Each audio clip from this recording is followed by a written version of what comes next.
जोहार।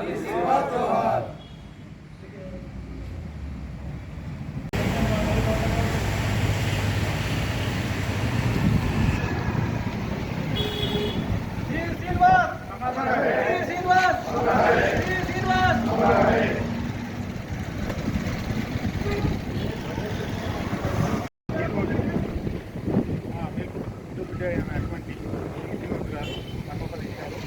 వారికి ఆత్మశాంతి కలగాలని ఆ భగవంతుని మనస్ఫూర్తిగా కోరుకుంటున్నాం.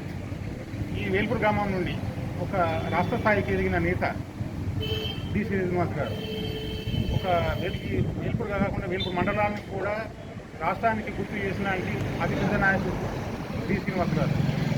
వారి ఆధ్వర్యంలో సొంత గ్రామంలో సొంత నిధులతో సీసీ రోడ్లు వేయించడం జరిగినాయి. రకరకాల కార్యక్రమాలు చేయించడం జరిగినాయి. వారు లేని లోటు మేము కూర్చోలేకపోతున్నాం. వారు ఎక్కడ ఉన్నా కానీ వారి ఆత్మకు మనశ్శాంతి కలగాలని ఆ భగవంతుని కోరుతున్నాం. జై కాంగ్రెస్.